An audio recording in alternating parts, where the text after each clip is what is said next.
Días, ¿cómo están ustedes? Espero que bastante bien. Para mí es un placer poder dirigirme en esta oportunidad nuevamente y hablarles un poco de aspectos generales, de temas legales, contables, tributarios en México, cómo hacer negocios, algunos breves tips de cómo hacer negocios con mexicanos. Mi nombre es Iván Alamilla, abogado mexicano, abogado corporativo mexicano, miembro del estudio Mont y compañía, un estudio de 44 años de fundación, con sede en Santiago, Santiago de Chile. Nuestra oficina, la oficina que dirijo yo en la parte legal, es Mont y Compañía México, abogados y consultores, una creación del año 2017. Y bueno, nosotros tenemos oficinas propias en 13 países de la región. Bueno, incluimos también la oficina en Estados Unidos y en Canadá. Y de México para abajo estamos en casi todos los países. En Centroamérica no estamos, pero sí cubrimos gran parte de la región de Sudamérica. También en honor y en atención al tiempo, ustedes a la gentileza de conectarse a tiempo, voy a esperar un tiempo muy breve, un par de minutos nada más, para ver si alguien más se conecta y para partir hablándoles un poco de este tema Doing Business en México. Eh, Aparte, bueno, yo tengo el honor de ser miembro del directorio de la Cámara de Integración Chileno-Mexicana, con sede aquí en Santiago, Chile, y también somos socios de la Cámara Mexicana-Chilena, la contraparte de la Cámara Chileno-Mexicana, que es SICMEX. Y bueno, nosotros constante y continuamente estamos brindando estos seminarios con parte de la intención es brindarles actualidad legal o comercial en algunos países de la región, reitero, donde tenemos presencia propia. Un minuto más y parto.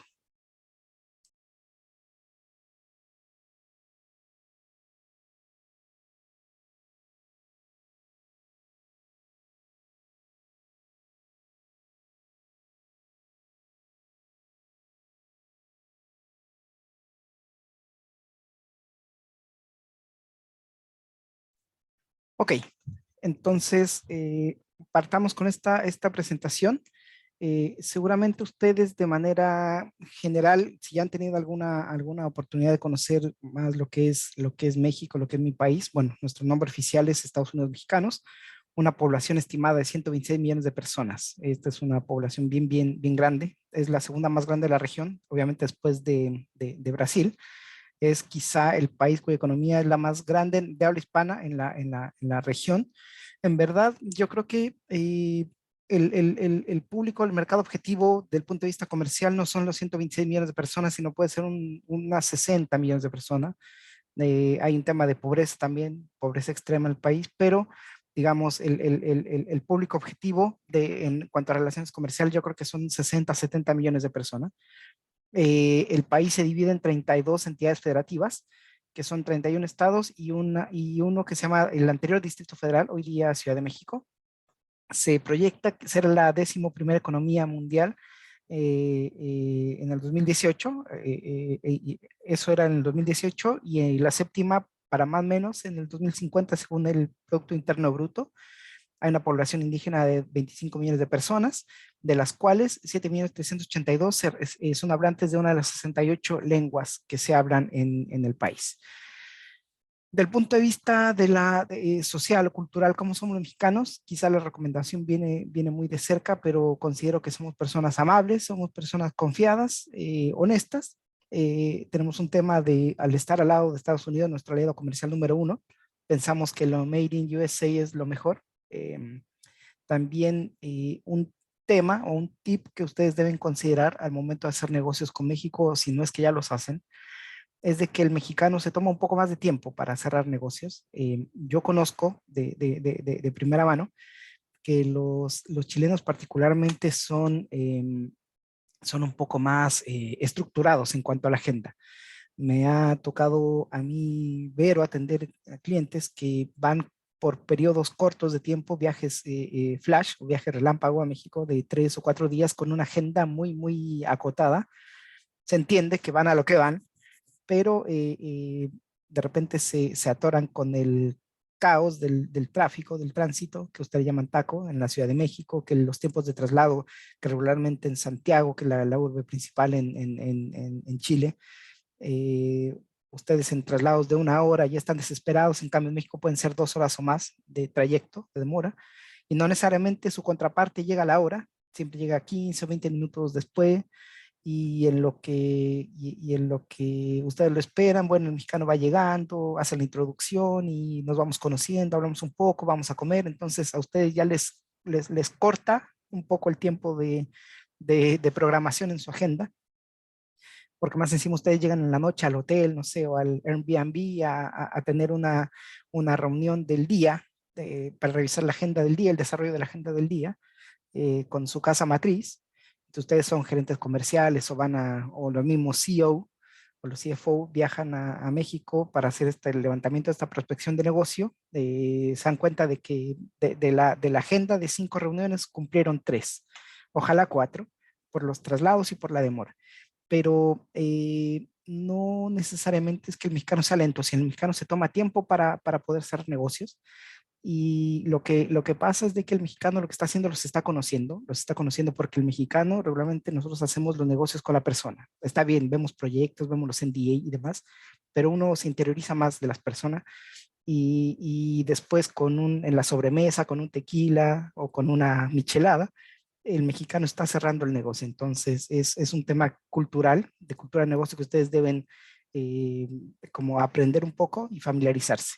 Eh, no obstante de que la población, digamos, económicamente más activa o comercial es dinámica también en México, igual tenemos todavía un poco pegado esa dinámica de hacer las cosas. Así que de alguna forma les sugiero paciencia. Y respecto de los términos nuestros que tenemos muy acuñados para hacer las cosas, los términos que es ahorita, espérame tantito, que para ustedes es al tiro, en México eso no necesariamente significa celeridad o eficiencia. El ahorita puede ser, sí, ahorita te lo mando, y ese ahorita pueden ser en 2 horas más, 3 horas más, o el espérame tantito es, sí, te atiendo apenas tenga tiempo. Es la forma en la que ustedes deben entender o reproducir el significado de estos términos que tenemos acuñados. Em, Ahora bien, ya partiendo un poco en materia, para darle celeridad a la presentación, la Organización Mundial de Comercio ha determinado como una guía, no son como conceptos ya acuñados o definitivos, pero ha determinado alguna guía de lo que se llama, lo que se determinan servicios, los servicios que se prestan entre países miembros de este organismo, de la OMC. em, Establece 4 grandes pilares. Uno, que son los servicios transfronterizos de exportación, y voy a entrar a detallar cada uno de ellos y cómo lo tienen que abordar ustedes respecto de México. Transferencia de consumidores mexicanos al país local, que en este caso podría ser Chile o algunos de los países de la región. No señalo Chile porque regularmente los asistentes a estos seminarios son chilenos, básicamente. El tercer tipo de servicios que se prestan es con establecimiento de presencia comercial directamente en México, y ahí voy a hacer como un poco más de énfasis porque seguramente si ustedes ya tienen relaciones comerciales con México o ya no han madurado totalmente estas relaciones, este tercer tipo de servicios que se prestan los puede ayudar un poco para clarificar cómo llegar finalmente o aterrizar directamente en México.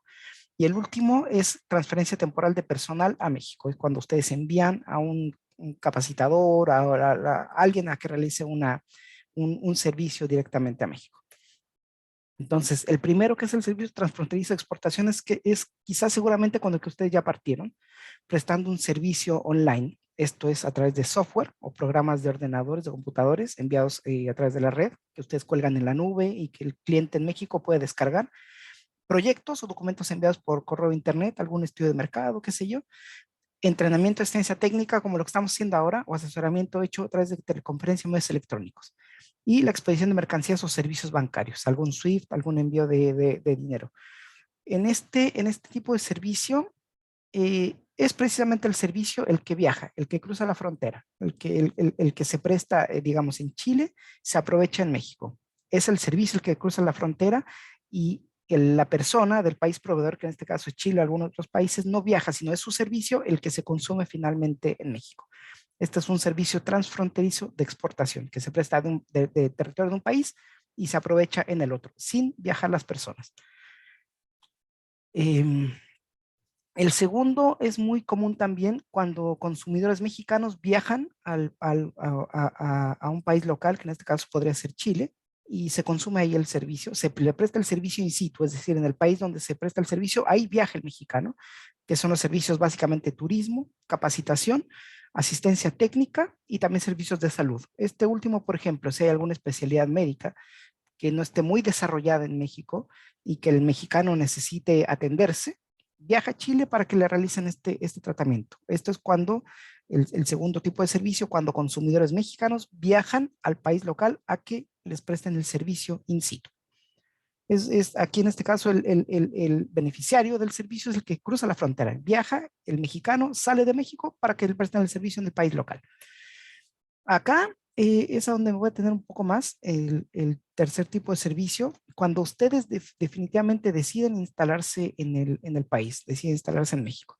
Y aquí vienen siempre muchas preguntas, que son las preguntas válidas y que siempre nos plantean o nos formulan, que yo creo que se formulan en cualquier aventura de inversión extranjera directa en el país de que se trate, que en este caso es México. Las preguntas son del punto de vista fiscal o tributario: ¿cuánto me cuesta? Si voy a contratar trabajadores locales, ¿cuánto me cuesta? ¿Cuál es el costo de empresa? ¿Cuáles son los aspectos contables y fiscales que debo considerar? ¿Riesgos? ¿Qué tipo social me conviene? Si sigo yo prestando el servicio, ¿cuáles son los efectos tributarios de estas prestaciones? Entonces, aquí voy a detallar un poquito más. Voy a partir de lo general a lo particular. Muchas ocasiones cuando a ustedes les hacen el planteamiento de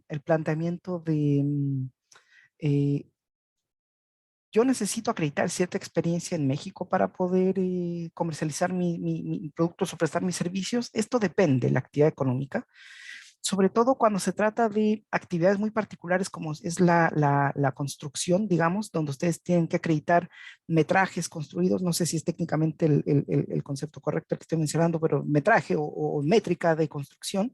Ahí es cuando ustedes necesitan acreditar esta experiencia, y lo que ustedes tienen que hacer es establecerse a través de una sucursal, es decir, la misma persona jurídica de ustedes, digamos de Chile o de otro país de la región, con reconocimiento de personalidad jurídica en México.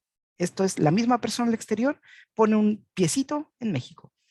¿Cuál es el efecto de esto? El efecto puede ser un tema de responsabilidad, porque al ser la misma persona jurídica del exterior con reconocimiento de personalidad jurídica en México y con capacidad para contratar y obligarse respecto de la norma y del gobierno mexicano, entonces la responsabilidad es directa, llega directa a la casa matriz, que así se llama en este caso la matriz de la sucursal, llega a la casa matriz.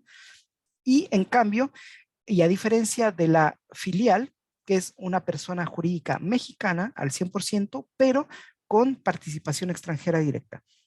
En este caso, la responsabilidad del accionista es hasta el monto de su aporte, es decir, hasta el monto que yo pongo del capital, esa es mi responsabilidad, no más que eso. No me impacta directamente la casa matriz, como si es el caso de la sucursal. Por eso está la diferencia. Dependiendo de la actividad económica que ustedes vayan a desempeñar, es que es el tipo social que uno les aconsejaría constituirse como una sucursal cuando ustedes requieren acreditar experiencia, pero si ustedes no requieren acreditar experiencia, pueden constituir una filial de acuerdo a los tipos sociales que existen en México. Si ustedes ya decidieron, o cuáles son las principales causas que a ustedes los llevan a instalarse en México. Puede ser de que en México ven un tremendo potencial, ven que el desarrollo de sus negocios en México puede tener una muy buena aceptación, puede ser que sus productos se vendan muy, muy bien en México, que aparte es el mercado más grande, reitero, de América Latina, de habla hispana sobre todo, donde se habla castellano, es el país más grande, no sé si más importante, pero sí el más grande. Entonces es un tremendo mercado, a pesar de que México es un país de autoconsumo, es decir, donde lo que se produce en México ahí se vende, donde quizá México no tendría mucha necesidad de salir a comercializar de afuera, sí se recibe muchos productos y servicios del exterior y sobre todo de Chile, en lo que hace tecnología, que es lo que me ha tocado ver a mí últimamente. Entonces, ustedes ya sea que quieran instalarse directamente en México por un tema comercial o porque quizá van siguiendo a un proveedor, a un cliente, perdón. Ustedes como proveedores van siguiendo estos monstruos gigantes que se instalan en México y estas empresas les dicen, ok, ningún problema, me puedes seguir, o sea, puedes seguirme vendiendo, pero necesito factura local, necesito factura mexicana porque cada unidad de negocio, cada sociedad que tenemos del exterior se maneja independiente, entonces necesitan que les facturen localmente y para eso ustedes necesitan tener una entidad en México. Entonces, ya cuando finalmente ustedes, desde el punto de vista comercial, ven que es adecuado instalarse en México, tienen que tener en cuenta algunas consideraciones para poder realizar la inversión en México de manera directa. Antes que todo, también quiero hacerles hincapié o reiterarles que no obstante de que es importante por un tema comercial, un tema de colocación, un tema estratégico comercial, eh, desde el punto de vista de la norma, no es absolutamente necesario o es imprescindible tener a un partner mexicano. Con esto se deriva el mito de que, es que yo necesito un partner mexicano. Si ustedes desde el punto de vista comercial conocen a un mexicano que tiene el know-how o que tiene una cartera importante de clientes o de contactos y ustedes desean incorporarlo a su nómina o más que a su nómina, a la estructura accionaria de su empresa en México, es un tema meramente de decisión propia, es muy subjetivo de ustedes, pero del punto de vista de la estructura legal no es necesario que ustedes tengan un partner mexicano.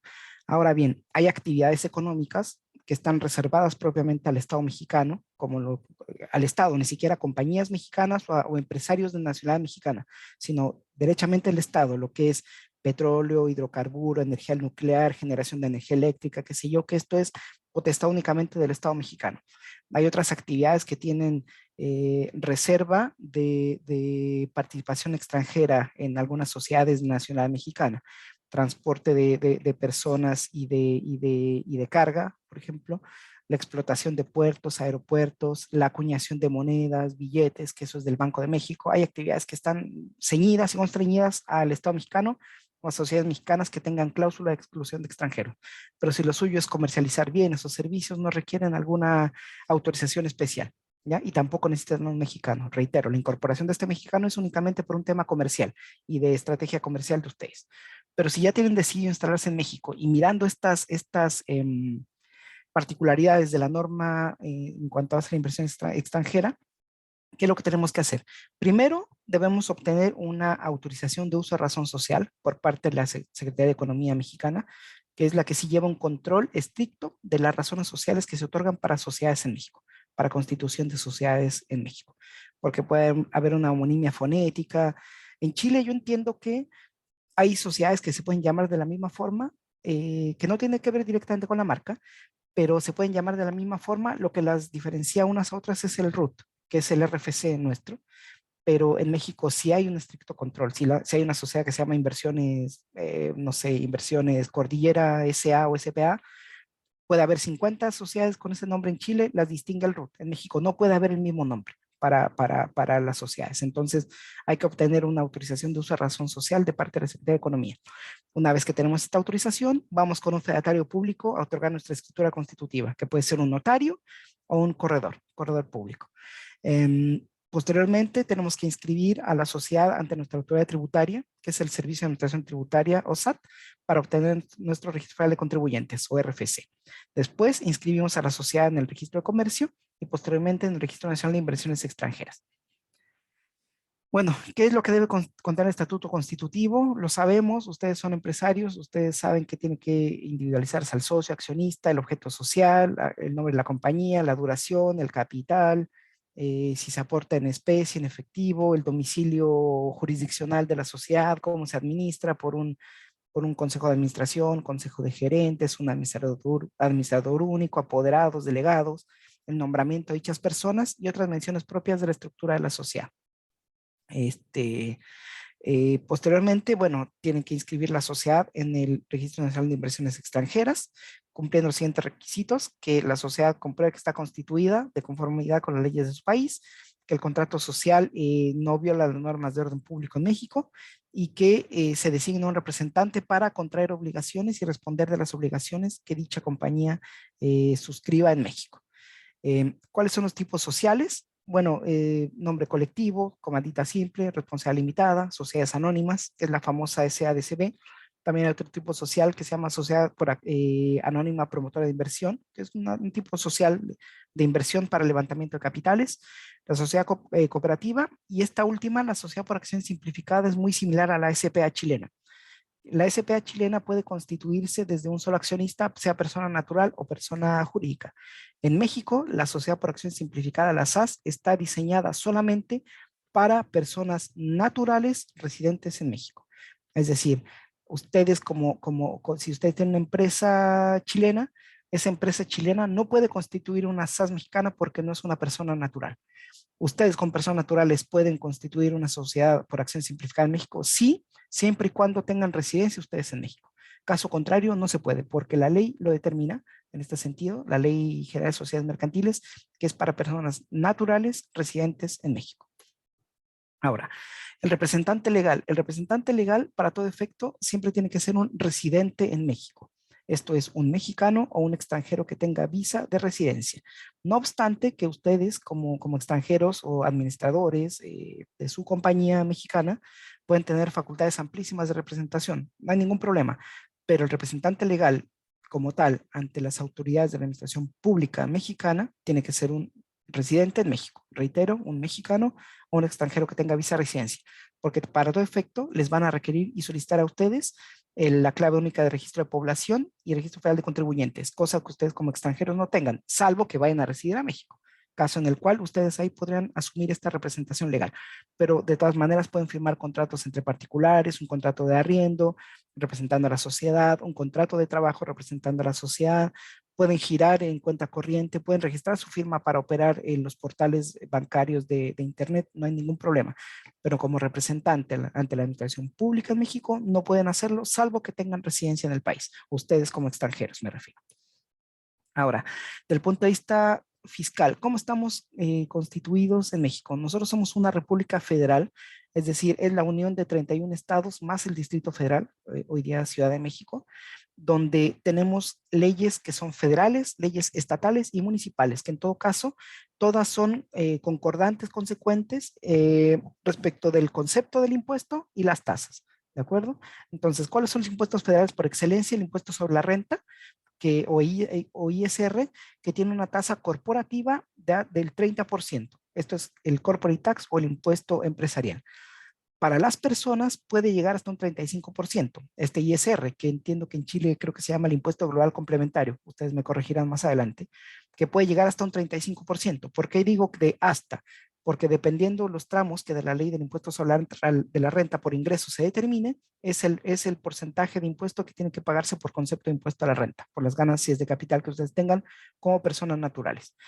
Otro impuesto federal es el IVA, el impuesto al valor agregado, que nuestra tasa es del 16, entiendo que en Chile es 19, y en México todo está grabado con IVA, excepto las facturas de exportación, porque para no restar competitividad, uno puede exportar un servicio sin IVA, pero al tratarse de un impuesto local que se aprovecha en México, se genera IVA.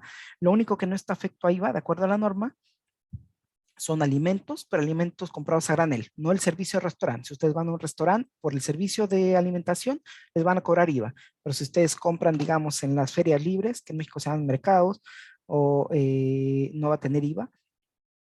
Tampoco lo que es alimentos, van a una perdón, alimentos, medicinas, si ustedes van a una farmacia, el medicamento no tiene IVA, y libros. Los libros que ustedes compran en alguna librería no tiene IVA. Estos son tres conceptos que no están grabados con IVA. Hay otro impuesto federal, que es el impuesto especial sobre producción y servicios, que esto grava la enajenación de bebidas con contenido alcohólico, cerveza, también tabaco labrado, diésel, refrescos, bebidas hidratantes o rehidratantes. ¿Cuáles son los impuestos estatales? Son los impuestos que gravan alguna actividad o algún servicio que se preste directamente en alguno de estos 31 estados más la Ciudad de México, que en este caso el principal que yo les puedo mencionar es el impuesto sobre nómina. El impuesto sobre nómina es un impuesto que se le cobra a las empresas por el universo de trabajadores que tienen en su planilla laboral. las tasas varían de la nómina, que puede ser de un 1,8 hasta un 3%, dependiendo de la zona económica, donde Baja California Norte es la más barata con 1,8% y el 3% la Ciudad de México, así como Nuevo León y Jalisco, que son los estados más caros, digamos, por lo que hace a la nómina, y otros impuestos como diversión, espectáculos públicos y prestación de servicios de hospedaje. Los impuestos municipales es, cada uno de estos 32 estados, bueno, 31 estados más Ciudad de México, está a su vez subdividido en municipios o alcaldías. Hay algunos lugares donde se les ha cambiado ya el nombre a esta demarcación territorial, eh, pero la norma los determina como municipales. Uno de ellos, para que ustedes lo sepan, es el impuesto predial. Es el símil o el homólogo al que en Chile se llama las contribuciones, que se le paga directamente como a la... Esto es por el hecho de tener un bien raíz, ¿ya? Entonces, este se llama impuesto predial. Y hay otro impuesto que es muy particular, que en México grava a la enajenación de bienes inmuebles, grava tanto al que vende como al que compra. Entonces, este es un impuesto doble que se llama ISAI, impuesto sobre adquisición y enajenación de inmuebles.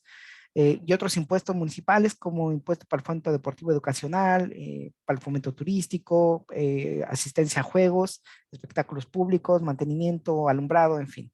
Y hay otros impuestos que se pagan que si bien es cierto no tienen el concepto de impuesto, sí tienen otra denominación u otra naturaleza, que pueden ser impuestos, pueden ser contribuciones, que son las actividades que el Estado presta como en su naturaleza de persona moral, no como gobierno, ¿no? Estos son otro tipo de contribuciones e ingresos a los cuales se allega el gobierno.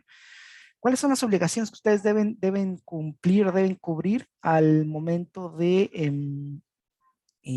darse de alta ante nuestra autoridad tributaria? Bueno, obviamente registrarse en el Registro Federal de Contribuyentes, mantener sus datos actualizados, perdón. ¿A qué se refiere con mantener datos actualizados? Ustedes tienen que informar cambios de razón social, cambio de representante legal, se cambian de domicilio, aumentan el capital, cualquier modificación estatutaria o social se debe informar. También deben expedir sus comprobantes fiscales. Esto es, en México existe ya el comprobante fiscal digital o CFDI en su versión 4.0, y el CFDI es factura de venta, bueno, nota de crédito, débito, guía de despacho, nómina. También están obligados ustedes a llevar contabilidad. En México, si bien es cierto, también están vigentes las normas internacionales de información financiera, por sus siglas en inglés IFRS, eh, solamente lo que son compañías afianzadoras, instituciones financieras internacionales, están, digamos, obligadas a llevar su contabilidad en formato IFRS, no así todas las demás actividades o rubros, sino que, digamos, ustedes tienen por un tema de control interno, porque finalmente los usuarios de la contabilidad, que son básicamente casa matriz y filiales, para estandarizar, digamos, la contabilidad, los reportes que ustedes llevan, pueden llevar IFRS, pero de todas formas la contabilidad tiene que llevarse, la contabilidad tributaria bajo los principios de contabilidad generalmente aceptados, los PCGA.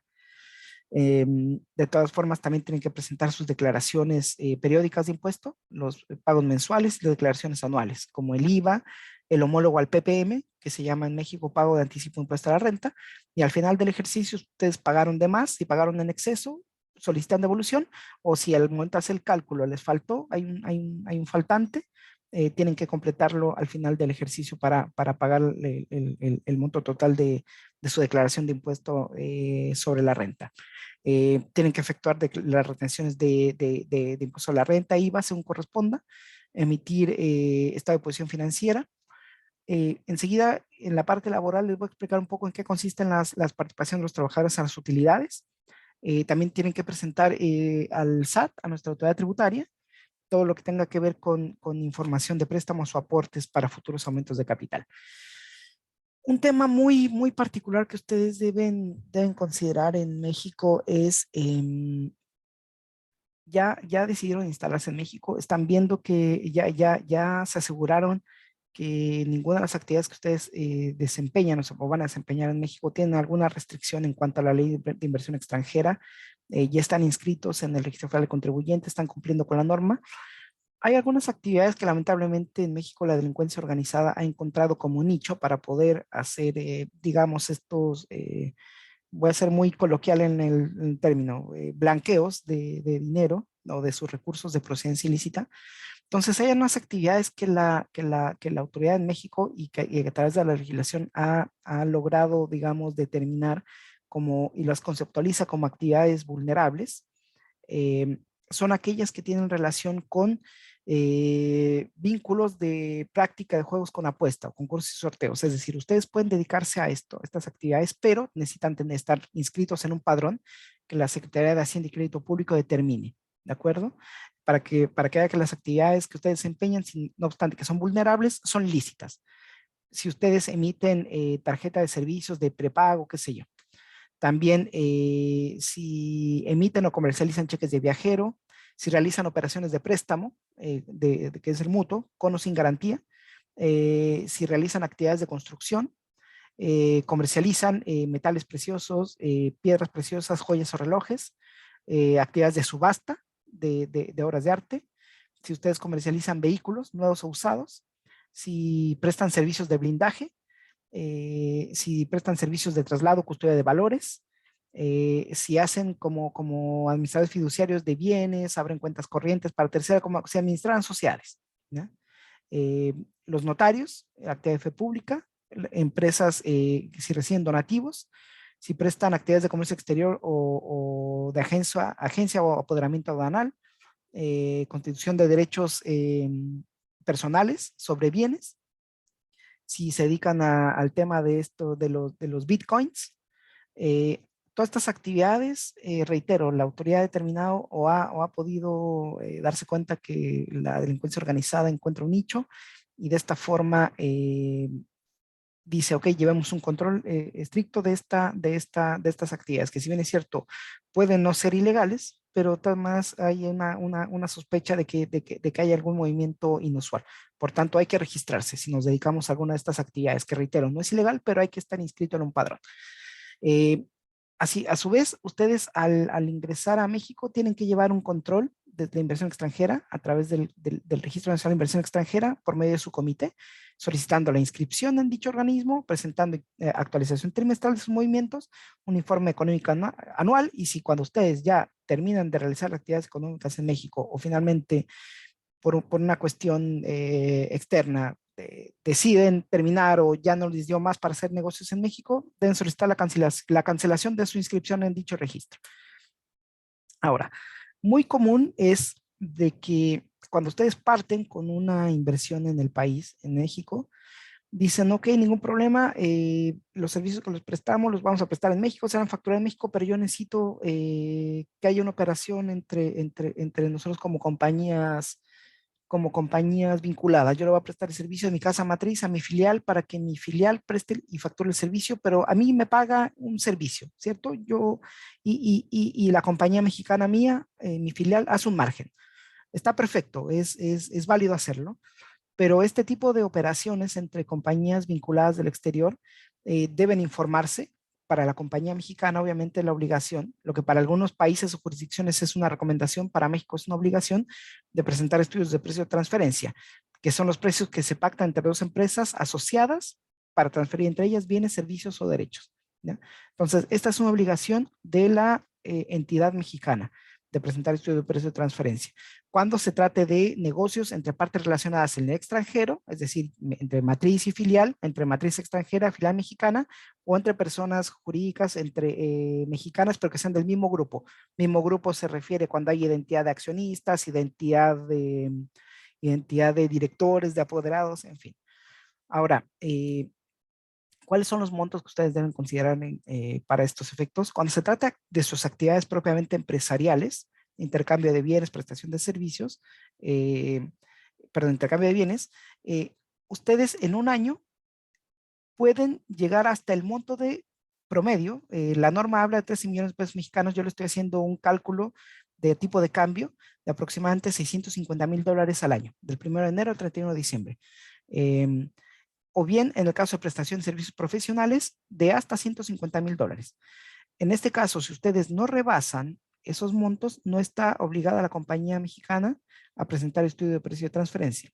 ¿Cuál es la excepción? Esto es, ¿en qué casos, sin rebasar estos montos de $650,000, por lo que tiene que ver con actividad empresarial, o bien por prestación de servicios de $150,000, en qué casos sí, sin rebasar estos montos, sí están obligados a presentar estudios de precio de transferencia cuando dichas actividades empresariales se realicen con personas jurídicas que estén constituidas en una jurisdicción que para México sea considerada un régimen fiscal preferente?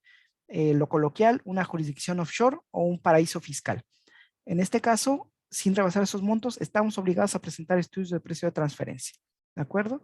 Eh, por tanto, el hecho de que no caigamos en estos montos, de que no llegamos a esos montos, eso no obsta que la autoridad nos pueda revisar en sus facultades se escucha feo, pero se llama facultades de persecución, es decir, de allegarse de todos los elementos objetivos para determinar de que, porque finalmente, ¿qué es lo que se busca? Se busca la competitividad de empresas mexicanas o de mexicanos que realicen actividades empresariales. Entonces, la autoridad lo que busca es determinar por qué usted me justifica de que en México no encontró un precio más competitivo como para contratar con una empresa del extranjero y sí, o sea, por no haber contratado con una empresa mexicana y sí contratar con alguien extranjero. Por eso es que se presentan los estudios de PT para determinar esta, digamos, viabilidad de operaciones, de no realizar operaciones con mexicanos o con personas jurídicas radicadas en México. Ahora, muy importante, yo me voy a ceñir un poco acá a la relación comercial, relación tributaria de Chile-México. Hay que ser muy, muy cuidadosos y tratar de leer bien, digamos, las normas, asesorarse adecuadamente por un tema de estructura o de estrategia comercial, estrategia financiera, de que cuando llegan a México estén bien asesorados de cómo me instalo, cuáles son las contingencias que debo vislumbrar, cuáles son las, mejor dicho, las contingencias que debo acotar, a qué voy a estar sujeto a normas binacionales, bilaterales entre Chile y México, qué efectos tributarios van a haber de la prestación del servicio, va a haber retención, no va a haber retención. Esto depende mucho, reitero, su actividad comercial. Es muy, muy, muy general enfocarme en una actividad propiamente, en un servicio particular, cuando sus actividades son diversas, ¿de acuerdo? Entonces tenemos que colocarnos en cada supuesto para poder determinar específicamente los beneficios a los que podemos acogernos con base en el convenio para evitar la doble imposición que existe vigente entre Chile y México. Sobre todo pensando en que únicamente este convenio ampara todo lo que tenga que ver con impuesto a la renta, impuesto a la ganancia de un país respecto de otro. Para Chile es el impuesto que se contenga en la ley del impuesto sobre la renta, y en México el impuesto sobre la renta, el impuesto al activo. Ahí lo sombré y lo puse en cursiva porque eso ya es letra muerta, porque la ley del impuesto al activo en México se derogó en el año 2007. Pero lamentablemente, bueno, no, lamentablemente no se ha cambiado el título, digamos, del impuesto que grava en México, o al cual se refiere. Por tanto, eso quedó como letra muerta, porque ya no existe el impuesto al activo en México. ¿De acuerdo? Entonces, ¿cuáles son los conceptos principales que menciono yo en este convenio? Los dividendos, que son las ganancias que corresponden a ganancias, digamos, de capital o dividendos, beneficios que una compañía de un estado, en este caso México, por ejemplo, pone a disposición de los accionistas del exterior. ¿Cuáles son las tasas que en México aplican, digamos? Bueno, que en este caso es un tema bilateral que también debería aplicar en Chile, porque yo entiendo que ustedes tienen una regla del impuesto, de más que el regular complementario, el impuesto adicional, que tiene unas tasas del 35% y que llevan crédito para acá y para allá. En México se aplica de esta forma. Si hay dividendos puestos a disposición, ¿cuál es la tasa de retención que la compañía mexicana que pone el dividendo a disposición va a retener para enterar las arcas fiscales mexicanas? En este caso va a ser del 5% de retención a el accionista, que es persona jurídica, que detente o que posea 20% o más de las acciones emitidas con derecho a voto de la sociedad que pone a disposición los dividendos. ¿En qué caso esta retención del 5% se vuelve 10? Cuando dicho accionista tenga menos del 20% o se trata de persona natural. De todas formas, aquí lo que se beneficia a todas luces es de que sean sociedades del exterior las que constituyan filiales en México, sociedades chilenas prácticamente, y que dichas sociedades tengan a lo menos un 20% de las acciones emitidas con derecho a voto. En el caso de los intereses son los rendimientos cobrados de créditos que pongan a disposición una empresa, una persona de nacionalidad de un país, digamos, en este caso de Chile a México. El interés va a tener una retención del 15%, es decir, un 15% sobre los intereses, y ese 15% no se lo queda a la compañía mexicana, sino que la retiene la compañía mexicana como obligado para enterar el impuesto a las arcas fiscales del SAT, nuestro Servicio de Administración Tributaria. En el caso de las regalías, bueno, es el importe por el uso, concesión de uso de un derecho a autor, es el famoso royalty. Una obra literaria, copyright, un know-how, una patente, cualquier tema que tenga que ver con derecho a autor. La tasa, de acuerdo al convenio, es 15%, pero en el convenio, en la parte del protocolo del convenio Chile-México, existe una cláusula de nación más favorecida. ¿En qué consiste esto? Chile, con posterioridad a la suscripción y entrada en vigencia de este convenio con México, ha suscrito otros convenios para evitar la doble imposición. No recuerdo si específicamente con el Pacto Andino, pero sí tipo Mercosur, con otros países. Voy a hablar específicamente de uno que me llama mucho la atención, de que es Colombia.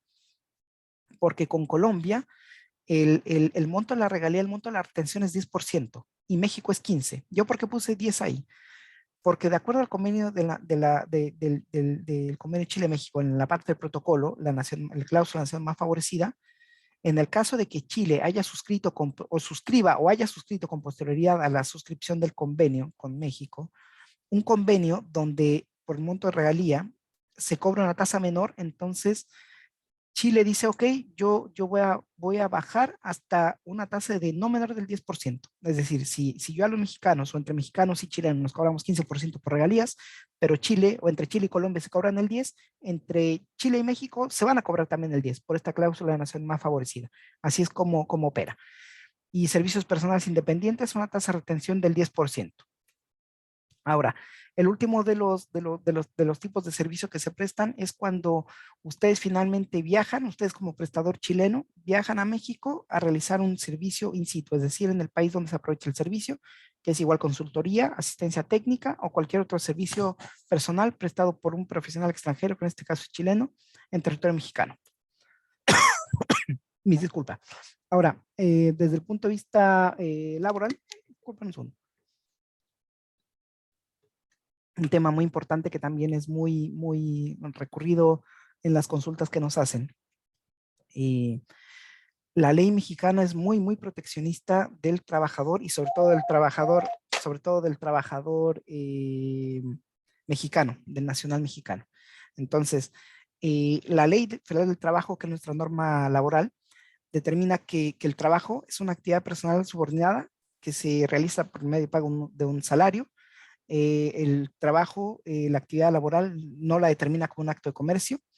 Los derechos que la ley del trabajo determina son irrenunciables, es decir, un trabajador en México no puede renunciar a un salario justo, salario digno, a que se le paguen horas extras, a tener un aguinaldo, que es un 13º sueldo, a tener una prima vacacional, a descansar los fines de semana, a tener una jornada decorosa, a tener un contrato de trabajo y a todos los beneficios legales que en este caso la autoridad, que es el homólogo a FONASA, que en México se llama Instituto Mexicano del Seguro Social, determina.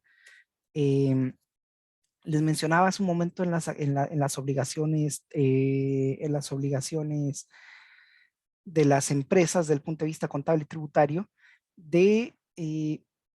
en México se tiene muy acuñada no la idea, pero es la costumbre de pensar de que los trabajadores efectivamente participan en la generación de ingresos para las compañías, lo que es real, y anualmente la Comisión Nacional para la Participación de los Trabajadores en las Utilidades de las Empresas ha determinado un porcentaje que es el que se pone a disposición de todos los trabajadores como ganancias de la empresa, que es un 10% de las utilidades brutas. Este en el primer año en el primer año de creación de la compañía no aplica, porque se supone que es un periodo de puesta en marcha, y este 10% es bruto, ¿Y cómo se determina? Es un coeficiente, no quiere decir que el 10% se reparte entre todos los trabajadores. Hay excepciones.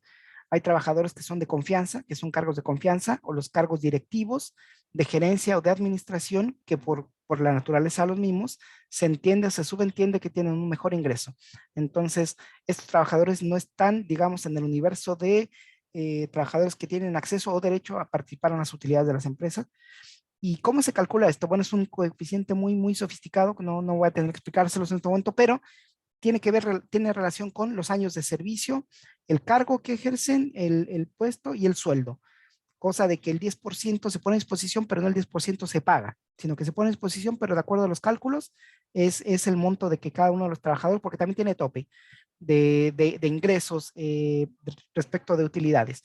Yo entiendo que en Chile, aquí ustedes lo anticipan, si no mal recuerdo, se llama, creo que le llaman gratificación, que es como que anticipan de que como no sabemos, perdón lo coloquial que voy a decir, pero como no tenemos la bolita de cristal y no sabemos si vamos a tener utilidades o no, lo que hago yo te anticipo un monto que entiendo que es como un 25% o un 15%. Ustedes me corrigieran más, no estoy muy experto en materia laboral chilena, no obstante de que igual lo he revisado un poco, muy someramente, pero como la empresa no tiene, digamos, esta facultad para saber si va a tener utilidades, yo te los anticipo.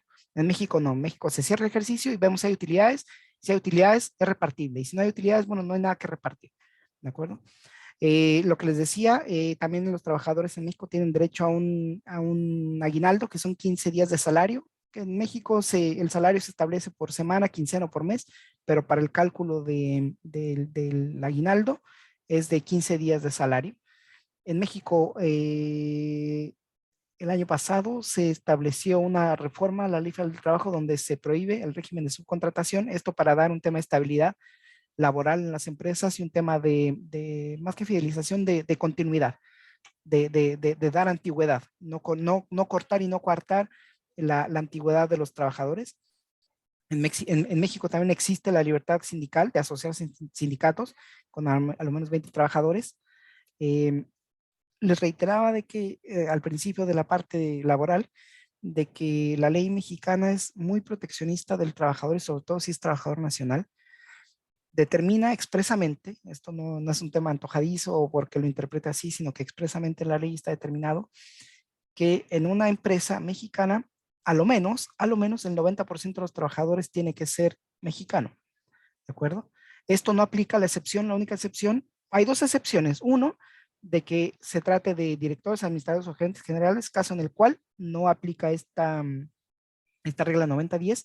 Y la otra excepción es de que tratándose de una parte de la ciencia, arte o técnica que sea muy sofisticada y que trabajadores mexicanos no sean capaces de desarrollar, en este caso se puede rebasar un poco la norma del 90-10, pero el empleador está obligado a capacitarse y a capacitar a mexicanos, a trabajadores mexicanos, para volver a este equilibrio en 90-10. Reitero, esta es una disposición de orden público y está así determinado en la ley.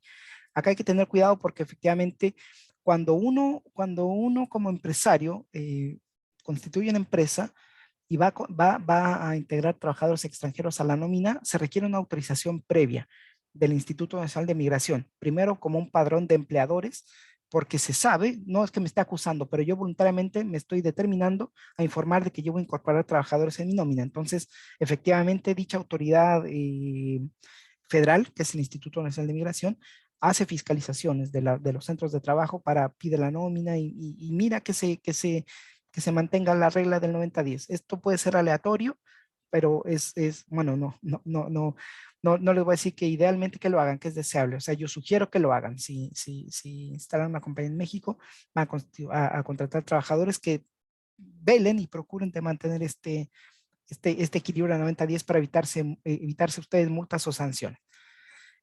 ¿Cómo se integra el trabajo en México? Perdón, el salario. De acuerdo a la norma, el costo empresa, para que ustedes determinen más o menos cuánto les cuesta un trabajador, puede variar entre un 28, 30, 32%, depende de la actividad económica. Y las prestaciones mínimas, las mínimas, que la ley del trabajo, la ley federal del trabajo y la ley del instituto, la ley del seguro social determina, son muy conocidas por ustedes también, son similares en Chile o en otros países: riesgos de trabajo, enfermedades y maternidad, invalidez y vida, retiro por cesantía en edad avanzada y vejez, guarderías, Infonavit, que es el Instituto del Fondo Nacional para la Vivienda de los Trabajadores, que se destina una pequeña parte para un fondo, un pozo para, con el cual ustedes juntan puntos, digamos que esos puntos es traducido en aportes, en aportaciones que ustedes hacen para poder acceder a una vivienda de interés social, que son las viviendas que construye el Estado, y ustedes juntan puntos, si tienen, digamos, sus prestaciones Infonavit al día, pueden acceder, ya sea para comprar casa, para remodelar una casa, pero este es un, digamos, es un pozo para crédito, para compra o para remodelación. Y lo que les mencionaba hace un momento, el impuesto sobre nómina respecto del universo total de trabajadores en México. Eso de manera general les puedo contar respecto de los aspectos legales, consideraciones tributarias, internacionales, tips comerciales, materia laboral, para que ustedes, en el caso de que estén a puertas de llegar a México, tengan en cuenta. Reitero, México es un tremendo país, un país de muchas oportunidades, es un país muy abierto, hay una comunidad de negocio muy dinámica. Nosotros estamos ávidos para recibir inversión de afuera. En México al extranjero se le trata bastante bien. Igual nosotros tenemos esa creencia de venderle siempre a nuestro más grande aliado comercial, que es Estados Unidos, así es, pero México está muy abierto, ha sido muy receptivo de la inversión extranjera, sobre todo Chile, que se reciben muchas empresas de tecnología. Comercialmente le llaman Cluster Hub, los están montando muchos en México por la llegada de México a Estados Unidos. Finalmente muchas empresas de tecnología así lo están decidiendo, montándose en México. Y bueno, yo quiero agradecer especialmente a todos ustedes su atención en este espacio. Espero haber sido conciso o claro por lo menos en cuanto a la explicación.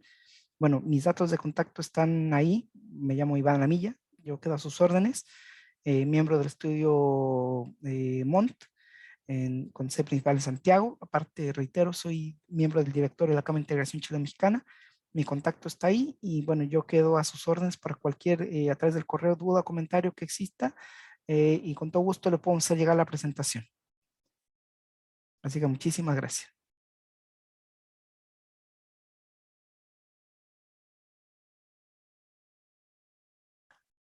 ¿Quieren? Podemos dejar un espacio para un par de preguntas si tuviesen ustedes. Si no, doy por concluida la presentación.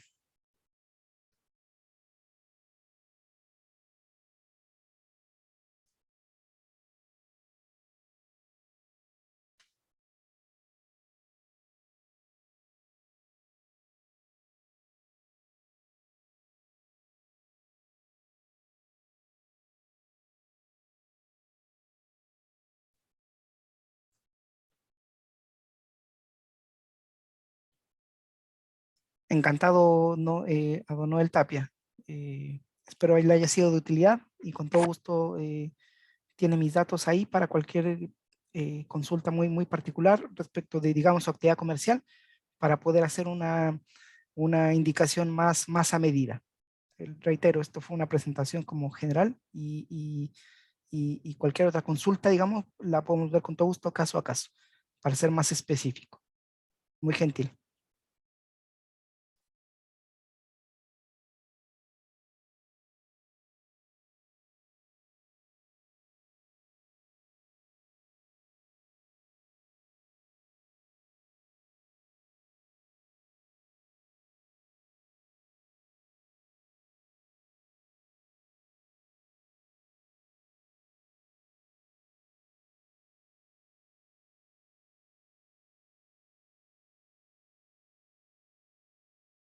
Sí, señor Duque. Eh, Coménteme, por favor.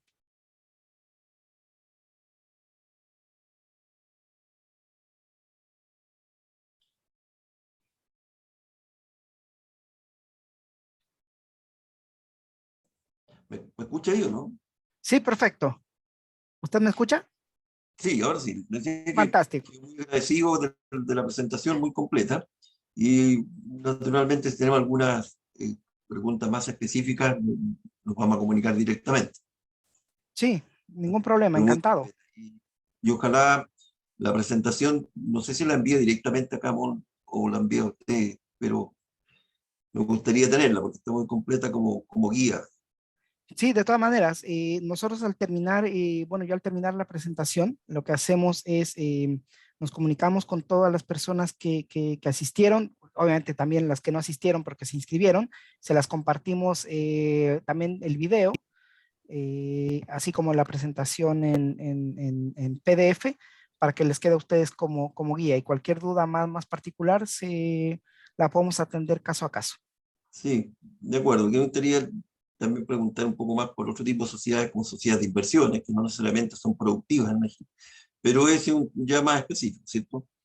Sí, sí, mire, hay un tipo social, digo, para no tomarnos el tiempo a la audiencia, em, hay un tipo social que se llama Sociedad Anónima Promotora de Inversión SAPI, que tiene una serie de particularidades em, respecto de clases de acciones, tipo de acciones para cuando hacen levantamiento de capital, ¿cierto?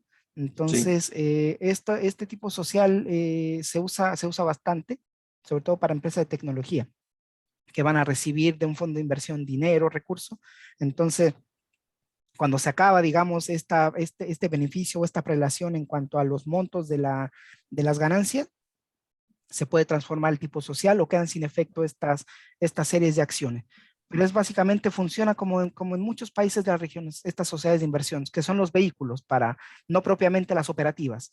Yo acá me no, centré básicamente en compañías operativas, pero es básicamente la gran distinción es de que existen sociedades que son promotoras de inversión, que reciben capitales para poder operar el negocio y una vez de que se da por satisfecho, digamos, la retribución de la ganancia de esta inversión, es cuando se retornan esas acciones, digamos, para hacerlas ordinarias y se prescinde de ellas.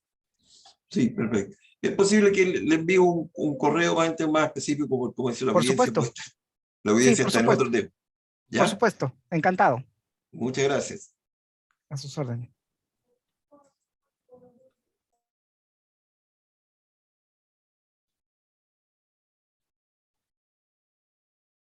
Eh, bueno, eh, parece que ya no tenemos más preguntas, así que con esto yo me despido. Muchas gracias, reitero a todos ustedes la atención y ahí está mi dato de contacto para cualquier duda o comentario en este sentido. Muchísimas gracias.